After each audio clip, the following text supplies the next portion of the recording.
Afinal de contas, na operação de hoje da Polícia Federal, sei que já tem muita gente sabendo dela, nós vamos recuperar alguns capítulos aqui ao longo desta edição do Flow News, né? Mas já está meio que todo mundo sabendo o que aconteceu, impossível, a não ser que alguém esteja acordando agora ou descendo de outro planeta, né? Todos já estão minimamente informados sobre a operação da Polícia Federal desta quinta-feira, dia 8 de fevereiro, né? Então eu vou tomar a liberdade de começar de trás para frente, porque ao longo de todo o dia aconteceram muitas coisas importantes, né? É como se fosse um seriado da Netflix, da Amazon, com todos os capítulos, ou quase todos os capítulos, divulgados paulatinamente ao longo do dia, né? O último deles, não sei se é o mais surpreendente, porque essa história é toda, não surpreendente, mas chocante de certa forma.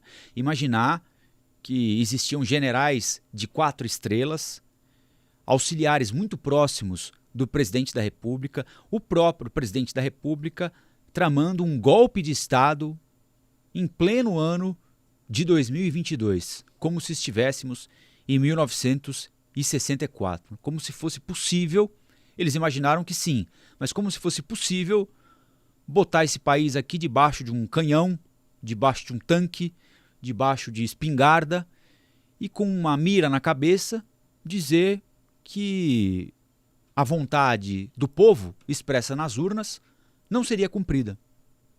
Simples assim.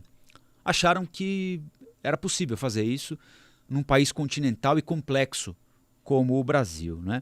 E tanto acharam, minha gente, que a Polícia Federal, agora há pouco, divulgou que encontrou na sede do PL, o Partido Liberal, o partido de Jair Bolsonaro, no gabinete do ex-presidente da República, porque ele tem um gabinete dentro da sede do PL, ele recebe do PL, ele é funcionário do PL.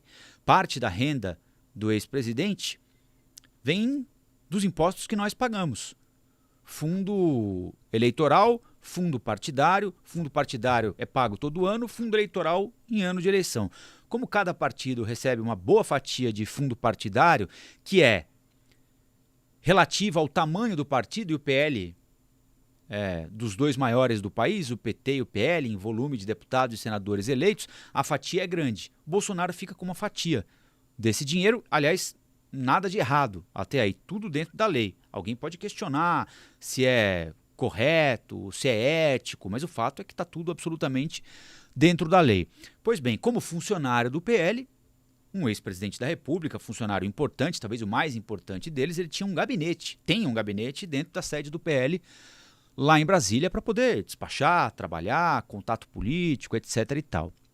Eis que a Polícia Federal, hoje, na operação que começou logo às 6 horas da manhã, vai vasculhar, entre outros endereços, a sede do PL.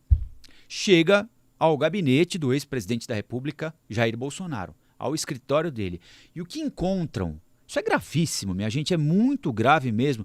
E aqui eu peço a vocês que, na medida do possível, tentem desvincular qualquer simpatia ou antipatia por A ou por B. Eu sei que é difícil, para todo mundo é difícil, né? Mas tentar analisar, tentar avaliar a gravidade do que aconteceu. A gravidade, pelo menos, do que está sendo denunciado, porque é importante ressaltar, todo mundo é inocente até que provem o contrário.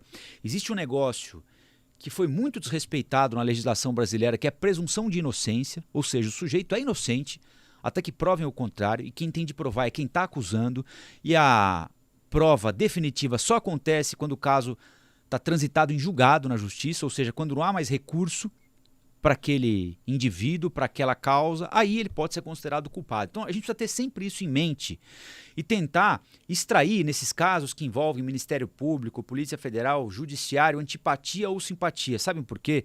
Isso eu dizia, e quem me acompanha sabe, quem não me acompanha pode, se tiver dúvida, procurar os arquivos da Band, na época eu trabalhava lá. Era a mesma coisa que eu dizia em relação ao Lula. Quando, por exemplo, colegas meus comemoravam a condução coercitiva do Lula, se lembram? Quando tiraram ele de casa em São Bernardo do Campo, botaram dentro de uma viatura, ninguém sabia para onde a viatura ia, se ia para a Polícia Federal, se a viatura para no aeroporto de Congonhas, tinha um avião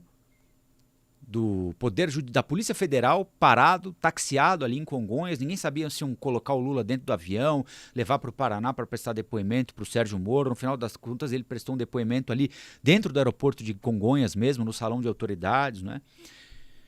E muita gente comemorava. Eu dizia na época, olha, ele tem de responder pelas acusações que atribuíram a ele, mas é preciso fazer as coisas dentro das regras do jogo. Não dá pra gente achar engraçado porque é contra o adversário, é contra quem você não gosta, porque esse tipo de coisa não tem limite. Uma vez ultrapassada uma determinada linha, para sempre ultrapassada. Para botar o bichinho dentro da caixa de novo, é difícil. Então a mesma coisa que eu dizia lá, eu digo aqui. É importante investigar, é importante apurar, é importante punir se os investigadores e o Poder Judiciário chegarem à conclusão de que há culpa formada, mas tem de ser feito tudo dentro da lei, até para no futuro não gerar nulidade, como aconteceu com a Lava Jato. Os caras abusaram, pisaram fora das 4 linhas, o que aconteceu? Anularam tudo. Era verdade? Não era verdade? Forçaram a barra? Não forçaram a barra? Para o Poder Judiciário, o Lula é inocente, tanto é inocente que hoje ele é presidente da República. Recuperou os direitos políticos dele muito por excesso de fome da Operação Lava Jato, por uma operação enviesada que tinha um objetivo de pegar alguém, custe o que custar, mesmo que o custo fosse infringir a lei. Mas tem muitos bons advogados por aí. Então é muito importante a gente se despir de antipatia ou de simpatia e tentar prestar atenção no que diz a lei, respeitar o que diz a lei, respeitar a presunção de inocência das pessoas, até para puni-las.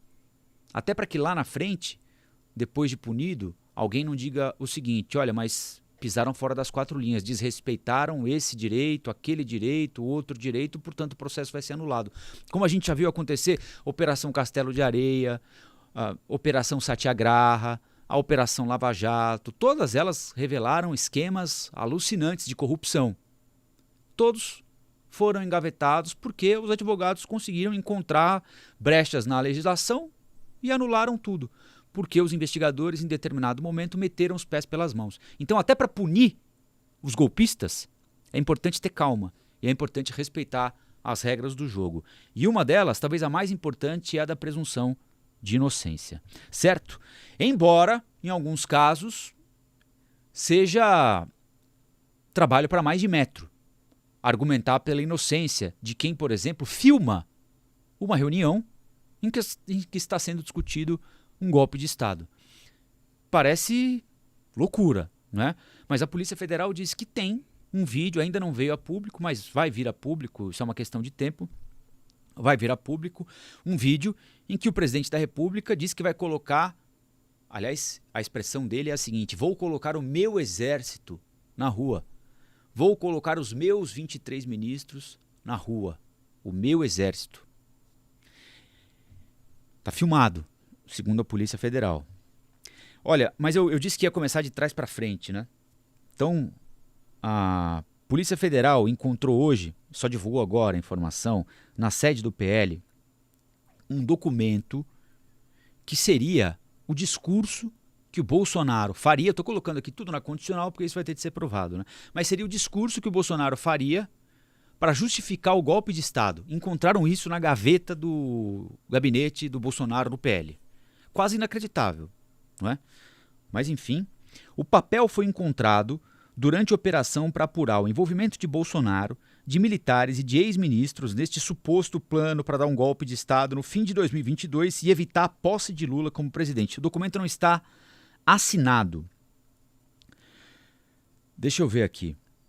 O documento cita até Aristóteles e diz que a resistência a leis injustas é um princípio do iluminismo.